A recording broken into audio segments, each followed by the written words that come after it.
friends, and welcome back to Girl on Fire, the financial independence podcast for independent women. My name is Priya. I'm a chartered accountant and analyst and the creator of Paper Money Co. I'm also a fierce financial feminist and the host of this podcast. I believe that a woman who is in control of her money is in control of her life. On this week's episode of Girl on Fire, we're talking about how to stay motivated on your financial journey. A lot of us like to make resolutions for the new year, and that often includes financial goals. But everyone knows that those resolutions don't often last. In fact, we're coming up fast on the date when most of those resolutions fall to pieces. I read an article by Psychology Today about why most New Year's resolutions fail. And they mentioned a study that found that most people abandon their resolutions by mid-January. So if that sounds like you, don't worry. We're past mid-January now, so you've had some time to wallow in the shattered remnants of your resolutions. But now it's time to roll up your sleeves and get back to it. Girls on Fire don't sit around waiting for joy and fulfillment to walk in the door. We go out and find it or create it for ourselves.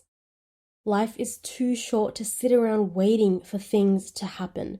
You've got to be brave, get out there and make it happen for yourself, right? So today we're talking about how to keep motivation high while you're working on your finances. And I'm going to share with you a few tips to help you stick to your goals. But before we get started, I wanted to let you know that I've put together a super helpful financial success checklist for you. It's a step-by-step checklist that'll guide you in taking control of your finances and creating your own financial success. It's totally free and it's just for my Girl on Fire listeners. You can get your copy at papermoneyco.com/checklist. You just need to enter in your email address and I'll send it straight to your inbox. If you want to spend money and enjoy life while still saving money and preparing for retirement, then this checklist gives you a step-by-step plan to follow to get there. It's the closest thing to having all my secrets in one place and I can't wait to share it with you. That URL again is papermoneyco.com/checklist. As always, Girl on Fire is about learning, so grab your favorite notebook or journal and get ready to take some notes or draw some diagrams, write down your questions for me, you do you. If you listen to this show while doing other stuff or you can't find a pen, then you can always find a transcript on my website, papermoneyco.com/GOF46. For my campers, you'll find the deluxe edition of the transcript in the Campfire members area. It's an interactive document which includes my own notes, steps to help you take action on this episode, and a space to journal your notes and thoughts. Campfire is the premier membership community helping you take control of your money and take control of your life with a ton of masterclasses, bonus content, spreadsheets, accountability, and fun for just $4.99 a month. And because I love helping you save money, you can also get a full 2 months of Campfire access for free if you pay yearly. Head on over to papermoneyco.com/campfire to join. Okay, let's dive in. Now, full disclaimer here, I actually don't set New Year's resolutions. Not really. I don't believe that anything profound changes in my life or my person on January 1st. It's just a day off work, which is great, not gonna lie, but it doesn't mean anything to me. That's why, and I think I've mentioned this before on this show, I set personal goals or resolutions, if you prefer, on November 1st, because that's my birthday. I change on that day. I level up. I get a little older and a little wiser. That day means something to me. It's magical to me. Now, why am I telling you this? I'm telling you this because I don't want you to feel like you have to wait until another year to make a New Year's resolution and make changes in your life or set goals. You can do that any time of the year. You can do it for your birthday like I do, or you can do it this weekend. The point is that it's never too late to set a goal or make a change, and it's always the right time. So how do you keep motivated and stay working towards your goals and stick with your resolutions?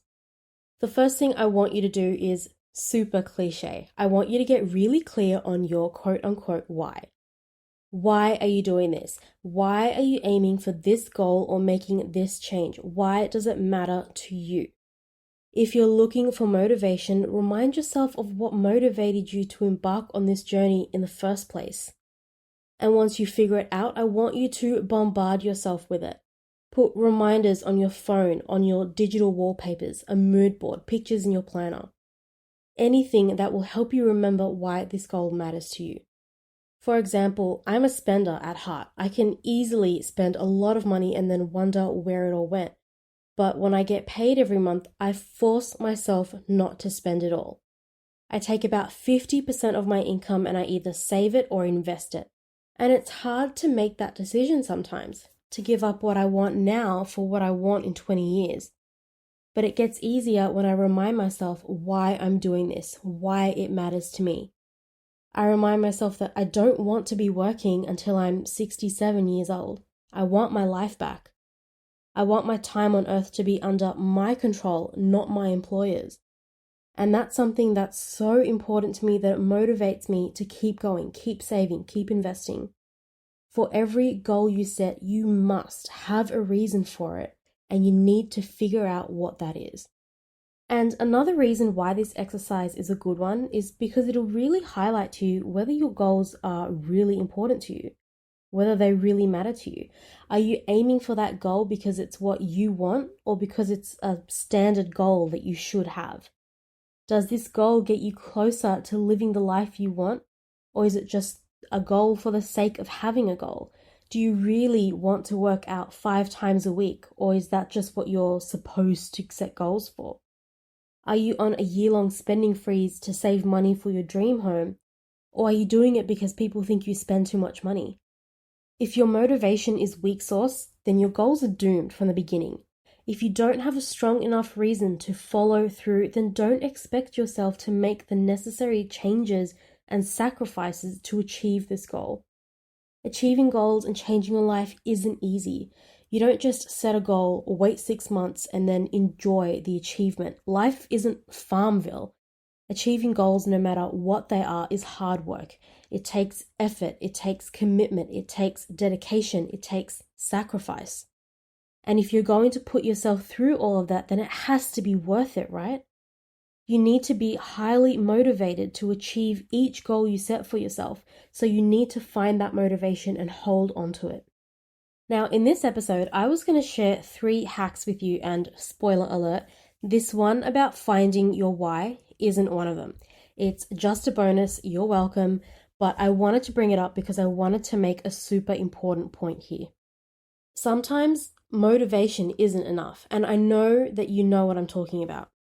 We've all had times in our lives where we've wanted something, really deeply wanted something. Your why for this goal is incredibly strong. It means so much to you. You can't imagine your life without it. You need to achieve this goal. But we all know that sometimes motivation isn't enough, right? Just because you want something doesn't mean you'll get it, no matter how badly you want it. And sometimes it's because of factors that are outside your control, and that's sad and frustrating. But sometimes it's because of factors that are within your control, and that's what we're talking about in the next part of this episode. We're talking about those things that you can control that'll really give you a leg up when you're trying to achieve goals and make changes. And these tips really apply whether you're setting money goals or life goals. You know that I don't really differentiate between life goals and money goals. I need money to fund my dreams no matter what they are. They're one and the same to me, so these tips will apply to any type of goal you have. My first big tip is this. Before you can change your life, you need to change yourself. And what I mean by that is sometimes you have to change a little bit to be able to achieve the things you want to achieve. And that kind of change is more than just skin deep. So, for example, one of my big goals for the year is to get healthy and get in shape. I have a huge sweet tooth and I'm an emotional eater, which is something I've really struggled with for a number of years. I can't just say I'm going to stop eating sugar and work out 5 times a week and expect that to stick. I might be able to do it for a couple of weeks, but without changing something about myself, those habits won't last. I need to do more than just eat healthy and work out. I need to become a person, a version of me that eats healthy and works out. I need to become a version of me that doesn't self-soothe with food. Now, when you put it that way, it sounds a lot harder to achieve, right? It almost sounds impossible, but it's not. It's going to be really hard to make lasting changes or reach new achievements with what tools and mindset you currently have. Especially for goals that you've tried and failed at before. There's a reason they didn't work out. There was too much resistance between the goal and yourself. There was too much of a gap between who you are and the person you need to be to achieve that goal. A really simple way of looking at this is to understand that to sometimes reach big goals, you need to start with your daily habits. You need to change something you do every day in order to become that person who can achieve those goals. So for me trying to get healthy, I need to change the habit where I reach for chocolate when I'm stressed or upset. I need to find something else to help me feel better. I need to replace a bad habit that doesn't serve me with a better one that does. And so far, I'm trying to journal when I feel like that. I'm trying to read. Eventually, I want to work out when I'm feeling stressed or upset. And little by little, those changes you practice daily change you. I'll hopefully stop being an emotional eater and become an emotional exerciser instead. Do you see what I'm getting at? I need to change something about myself in order to achieve the goal that I'm aiming for. That's how you create lasting change in your life. That's how you can achieve goals that have been out of your reach up until now. Before we move on, I want to take a quick break to tell you about my amazing membership experience, Campfire. Campfire is the premier membership community helping you take control of your money and take control of your life. With a ton of masterclasses, bonus content, spreadsheets, accountability, and fun for just $4.99 a month, that is less than one latte a month. Campers are also getting great bonus content for this episode that you're listening to right now. When you join Campfire, you'll learn about budgeting, investing, setting, and reaching goals by getting a behind-the-scenes look at my real numbers. Campfire is the only membership experience of its kind, and you'll get access to incredible benefits and bonuses that you won't find anywhere else. It's also a great way to support this show and support me as a content creator. You know that I value your trust way too much to sell ads and sponsorships in this show. And because I love helping you save money, you can also get 2 full months of Campfire access for free if you pay yearly. Head on over to papermoneyco.com/campfire to join. The next tip I have for you is about accountability. Making changes and reaching goals is hard work, and it's not going to happen overnight. It's easy to slip up or revert back to old ways or to procrastinate and let things fall by the wayside. Accountability is what keeps you honest.